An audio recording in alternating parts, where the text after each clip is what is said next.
আমির সাহেব চলে কোন দিক দিয়ে চলে গেল? ভিআইপি দিয়ে। লুঙ্গি পরুক, গেঞ্জি পরুক আর ল্যাংটা হয়ে যাক, ভিআইপিতে ঢুকলো কিভাবে? ভিআইপিতে ঢুকে কিভাবে? আমরা কয়েকদিন যাবৎ দেখতে পাচ্ছি একটা বাংলাদেশে একটা সার্কাস জাতীয় কিছু একটা হচ্ছে, নাটক জাতীয় কিছু একটা হচ্ছে, আমার কাছে মনে হচ্ছে আর কি। আমি বললাম না যে আমি কথাগুলো আটকায় রাখতে পারি না, আমার জানি কেমন একটা বাজে অভ্যাস আছে। আমার কাছে সবকিছু সাজানো নাটক মনে হচ্ছে। এই কদিন আগে দেখলাম, আগে আমরা দেখতাম যে শেখ হাসিনা কিছু করার আগে একটা অপকর্ম কোথাও ঘটাতো, আমরা তখন বুঝতাম যে সে কিছু একটা ঘটনা ঘটাবে, তো একদিকে আমাদের দৃষ্টি নিয়ে যেত আর কাজটা দিক দিয়ে করতো। একটা গল্প বলি ছোট্ট করে, যদি আপনারা বুঝতে পারেন আর কি, যদি বুঝতে পারেন, সাংবাদিক ভাই বিশেষ করে বলছি। ইস্ট পাকিস্তান বক্সিং চ্যাম্পিয়ন একজন ছিলেন, নাম ছিল রহমতুল্লাহ। উনি ছিলেন গাড়ির মেকানিক, আমাদের বাড়ির সামনে গ্যারেজ ছিল। তো কি কারণে ওই এলাকার এক লোকের সঙ্গে তার ঝগড়া হলো, তো সেই লোকটা সে খুব মারধর করলো আর কি, ঘুষি টুসি দিল। তো এর মধ্যে সেই লোকটাকে বাবার রেখে নিয়ে আসছে, বাপটা বয়স্ক। আসার পরে ও বাপটা ঢাকা বেঠে বলতেছে, ওই বেটা আমার পোলারে মারছুসকে, চ্যাম্পিয়ন হয়ে গেছিস গা, তোরে বেটা তুই বক্সার হয়ে গেছিস, তোর উপরে নাকে দেখামো, পেটে মারুম, পেটে দেখামো, তলে উপরে মারুম। বুঝতে পারছেন আপনি কথাটা? বুঝেন না ঢাকায় ভাষা? মানে নাকে দেখামো, পেটে মারুম, পেটে দেখামো, নাকে মারুম। বুঝছেন? আমাকে সরকার এখন নাকে দেখায়, পেটে মারে, আর পেটে দেখায়, নাকে মারে। বুঝতে পারছেন?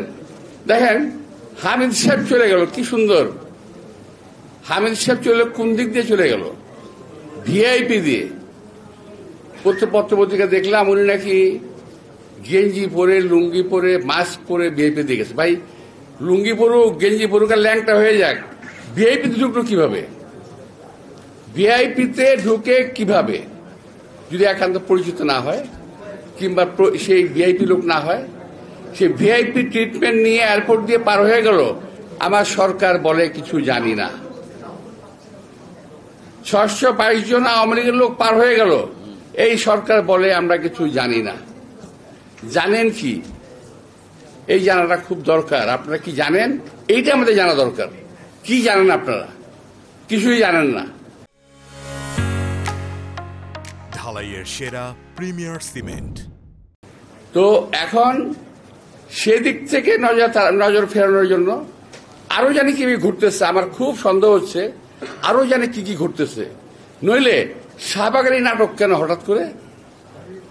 যে শাহবাগ আপনারা বন্ধ করেছেন, যে শাহবাগের এই এলাকাতে, এই সমস্ত এলাকাতে মিছিল মিটিং করা যাবে না, সেখানে সরকারের পৃষ্ঠপোষকতায় সরকারের দল এনসিপির লোকেরা ওখানে মিছিল মিটিং করে কিভাবে? আর কোন দাবিতে মিছিল মিটিং করলো? কি দাবিতে? দাবি জানি কি দাবি? আওয়ামী লীগ নিষিদ্ধ করতে হবে। তো আওয়ামী লীগ নিষিদ্ধ করতে না করছে কে ভাই? কে না করছে? বিএনপি না করছে? খুব চেষ্টা করছে চালানোর জন্য। বিএনপি নাকি আওয়ামী লীগকে কি করতে চায়? পুনর্বাসিত করতে চায়। আমাকে বড় ঠেকা পড়ে গেছে ভাই, বিএনপি আওয়ামী লীগের পুনর্বাসিত করতে বড় ঠেকা পড়ে গেছে। জীবন থেকে আমাদের 17 থেকে 18 বছর আমাদের নিয়ে গেছে, পরিবার পরিজন থেকে বিচ্ছিন্ন হয়েছি, স্বাস্থ্যহানি করেছে, আমাদের পরিবার পরিজন কেউ সুস্থভাবে বেঁচে থাকতে পারে নাই। এখানে যারা আছে, একটি কর্মীও তার বাড়িতে 17 বছর ঘুমাতে পারেনি শান্তি। আর সেই আওয়ামী লীগের সঙ্গে আমরা করব, ওদেরকে আমরা আবার প্রতিপালন করব, আবার ওদেরকে পুনর্বাসন করব। এটা হলো যারা বিএনপিকে জেলাস করে, অর্থাৎ দেখতে পারে না, পছন্দ করে না, যাদের অজনপ্রিয় একটি দল, এরা গোষ্ঠী, এরা বিএনপিকে কালার করার চেষ্টা করতেছে।